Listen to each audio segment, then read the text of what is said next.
भगवान राम के बारे में सुनी अनसुनी 10 कथाएं। श्री राम जय जय राम। भगवान विष्णु के अवतार श्री राम का नाम कौन नहीं जानता है।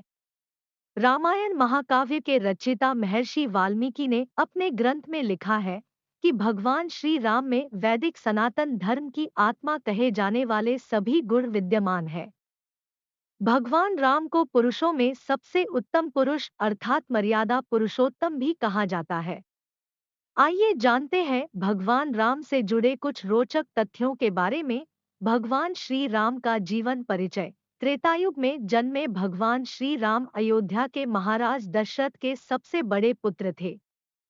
लक्ष्मण, भरत, शत्रुघ्न राम के भाई थे।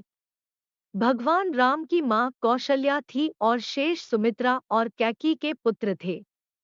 भगवान राम का विवाह मिथिला नरेश राजा जनक की पुत्री सीता के साथ हुआ था। लक्ष्मण की पत्नी उर्मिला, शत्रुघ्न की पत्नी श्रुतकीर्ति और भरत की पत्नी मांडवी थी।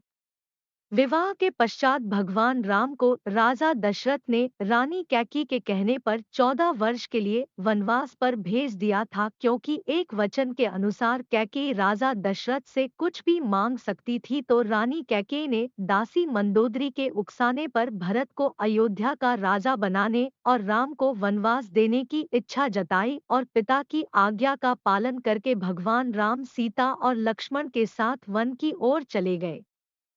भगवान श्री राम का महत्व। ब्रह्मा, विष्णु तथा महेश में से भगवान विष्णु ने संसार की भलाई के लिए कई अवतार लिए हैं। भगवान विष्णु द्वारा कुल 10 अवतार लिए गए, जिसमें से भगवान राम 7वें अवतार माने जाते हैं और यह अवतार भगवान विष्णु के सभी अवतारों में से सबसे ज्यादा पूजनीय माना जाता है।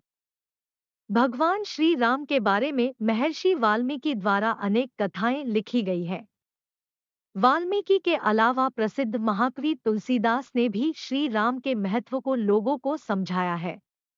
भगवान राम ने कई ऐसे महान कार्य किए हैं जिसने हिंदू धर्म को एक गौरवमयी इतिहास प्रदान किया है। भगवान विष्णु ने राम बनकर असुरों का संहार करने के लिए पृथ्वी पर जन्म लिया। भगवान श्री राम ने मातृ पितृ भक्ति के चलते अपने पिता राजा दशरथ के एक आदेश पर 14 वर्ष तक वनवास काटा। नैतिकता, वीरता, कर्तव्यपरायणता के जो उदाहरण भगवान राम ने प्रस्तुत किए वह बाद में मानव जीवन के लिए मार्गदर्शक बन गए। एक कुशल और प्रजा हितकारी राजा थे राम। भगवान राम अपनी प्रजा को हर तरह से सुखी रखना चाहते थे। उनकी धारणा थी कि जिस राजा के शासन में प्रजा दुखी रहती है वह राजा नरक भोगी होता है। महाकवि तुलसीदास जी ने रामचरितमानस में रामराज्य की विशद चर्चा की है। माना जाता है कि अयोध्या में 11,000 वर्षों तक भगवान राम का दिव्य शासन रहा। आदिवासियों के भगवान श्री राम। वनवास के दौरान भगवान श्री राम ने देश के सभी आदिवासियों और दलितों को संगठित करने का कार्य किया और उनको जीवन जीने की शिक्षा दी। उन्होंने देश के सभी संतों और उनके आश्रमों को राक्षसों, दैत्यों के आतंक से बचाया था।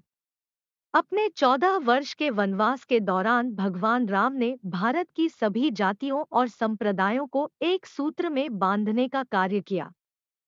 चित्रकूट में रहकर भी उन्होंने धर्म और कर्म की शिक्षा दीक्षा ली। भगवान राम ने भारत भर में भ्रमण कर भारतीय आदिवासी, जनजाति, पहाड़ी और समुद्री लोगों के बीच सत्य, प्रेम, मर्यादा और सेवा का संदेश फैलाया और यही कारण था कि राम का जब रावण से युद्ध हुआ तो सभी तरह की अनार्य जातियों ने राम का साथ दिया।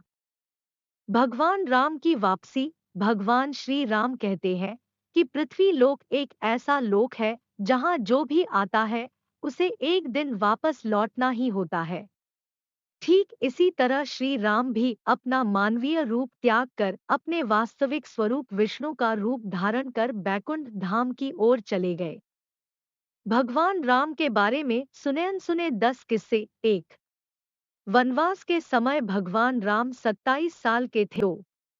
लव और कुश राम तथा सीता के 2 जुड़वा बेटे थे। 3। राम रावण युद्ध के समय इंद्र देवता ने भगवान श्री राम के लिए दिव्य रथ भेजा था। 4। भगवान श्री राम ने पृथ्वी पर 10,000 से भी अधिक वर्षों तक राज किया। 5 भगवान राम का जन्म चैत्र नवमी में हुआ था, जिसको भारतवर्ष में रामनवमी के रूप में मनाया जाता है। भगवान राम ने रावण को मारने के बाद रावण के ही छोटे भाई विभीषण को लंका का राजा बना दिया था। 7 गौतम ऋषि ने अपनी पत्नी अहिल्या को पत्थर बनने का श्राप दिया था और इस श्राप से भगवान राम ने ही उन्हें मुक्ति दिलाई थी। 8 अरण्य नाम के एक राजा ने रावण को श्राप दिया था कि मेरे वंश से उत्पन्न युवक तेरी मृत्यु का कारण बनेगा, और भगवान राम इन्हीं के वंश में जन्मे थे।